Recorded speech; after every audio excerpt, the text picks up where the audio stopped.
نمیشه تو رو ندی، نمیشه شد از تو دور، نمیشه تو رو نخواست، نمیشه که با تو بود. فردوسم ولی بهش ندارم اعتمادی، بهش ندارم اعتقادی، بهش ندارم کشش نده دیگه، کشش ندارم. نمیدونم خدا کجاست، بذار بگن آتئیستم. من دنبال خودمم دیگه، دنبال بودن با تو نیستم. دل من تنگ کاری از دستت بر نمیاد، پرت میکنم هرچی که باشه، هرچی دم دستم بیاد. دل که بشکنه تموم دیگه، حالا تو ای چسب بیار اون آدم و من دیگه یادم نمیاد. حالا تو ای عکس بیار.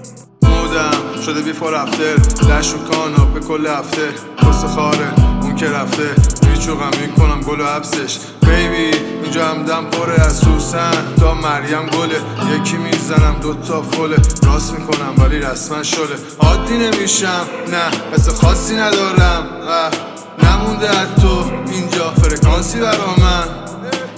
خستم از قیدا و فعلا میلا، مردم و گندم و لیلا، خستم از عکس و لنزا، نوشتم با صد تهشم امضا. هر بار تو با کارات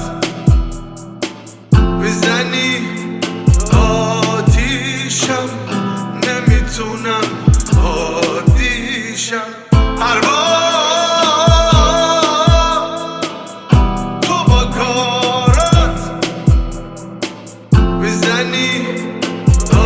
آتیشم، نمیتونم عادیشم.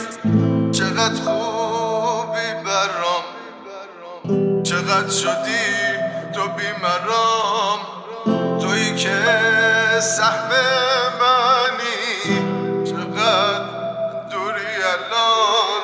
زندگی میره قطار نه ایستگاه، تو هم حرکت کن برو نه ایستا. خبری هم نی هستن نه واتساپ نه اینستا، این روزا هم از همه خوب زیاد شده 20 یه حس گویی دارم، شبا رو تا صبحی دارم، سرفه میرم پشت همه کووید دارم.